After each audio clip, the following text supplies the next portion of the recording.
Semua sihat? Tak dengar lah. Semua sihat? Dah makan? Belum? Tak apa. Kita malam ni kita makan satu benda, iaitu kita makan acara politik yang pertama di Bangi ini. Tuan-tuan dan puan-puan, saya sejak dilantik menjadi wakil kepada Ahli Parlimen Bangi Dr. Ong Kian Ming, saya menjadikan satu poin untuk saya pergi ke tempat-tempat di seluruh kawasan Parlimen Bangi. Besar ni tuan-tuan dan puan-puan. 300,000 pengundi. Bukan setakat dekat Bandar Baru Bangi juga. Balakong pun ada, Kajang pun ada. Setiap satu don dah nak sampai 100,000. Malahan dah ada pun mencecah 100,000. Kenapa saya pergi jumpa? Saya nak tahu apa dia isi hati warga di kawasan Parlimen Bangi. Saya cakap dengan semua orang yang saya jumpa. Anak muda sampailah yang tak muda sangat. Macam-macam yang dizahirkan kepada saya. Tetapi kalau kita boleh ambil satu tema, tuan-tuan dan puan-puan, saudara-saudari, daripada apa yang dimaklumkan kepada saya, apa dia? Semua orang mahu Malaysia yang lebih baik. Betul atau tidak, saudara-saudari? Kita semua nak Malaysia yang lebih baik, Malaysia yang lebih makmur, di mana kemakmuran itu dapat dikongsikan dengan semua orang. Itu yang kita mahukan, dan itu yang saya dapat. Kalau boleh dapat satu tema tu, itu yang saya dapat.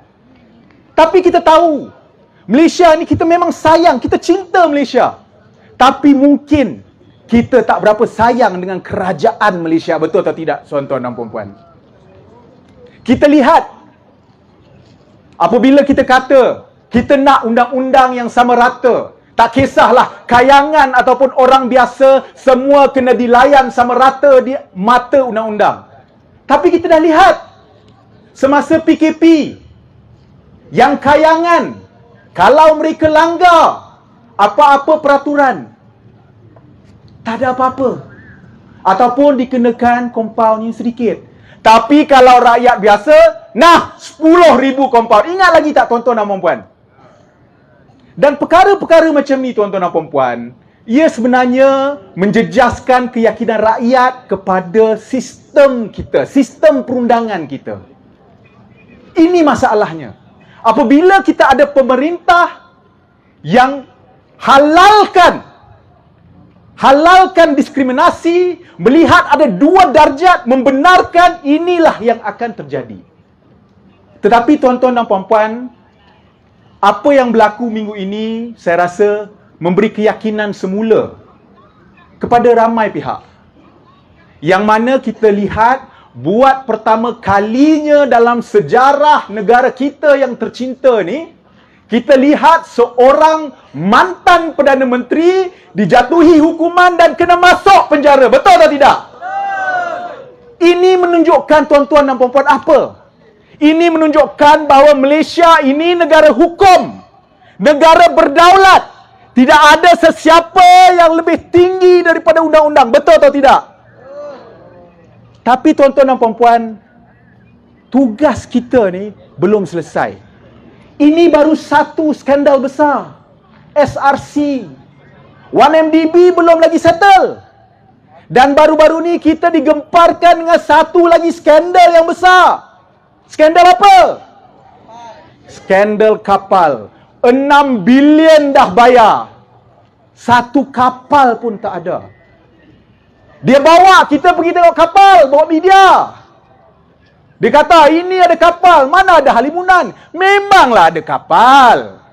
Tapi betul ke itu kapal atau itu bangkai kapal? Baru 60%, sepatutnya dah berapa? 2019 patutnya sudah siap. Tapi LCS, kapal LCS yang pertama baru siap 60%. Menteri Pertahanan pun tak dapat bagi jaminan, tuan-tuan dan puan-puan, bila boleh siap. Dia kata dalam setahun atau 2 tahun lagi. Macam mana? Dan sekarang ni kita adalah nampak seorang kena bawa Ini skandal 6 bilion tuan-tuan dan puan-puan. Seorang saja ke? Dan tengok apa dia pertuduhan tu. Kalau tengok pertuduhan tu pun yang baru-baru ni, bila?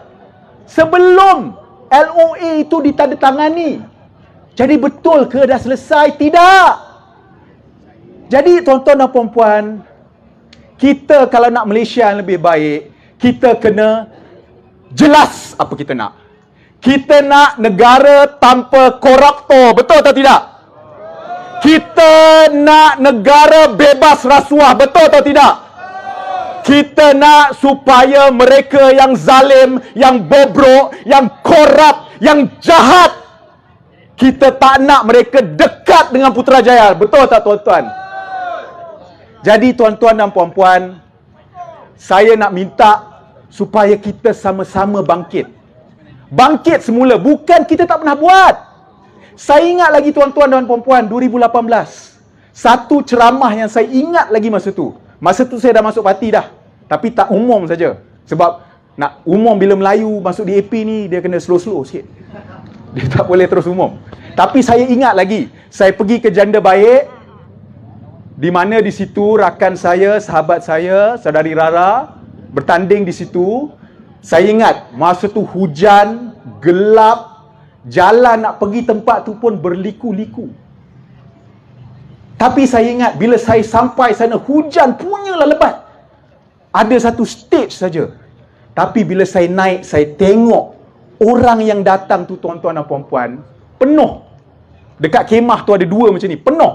Dan yang datang itu semua adalah orang Melayu, tuan-tuan dan puan-puan.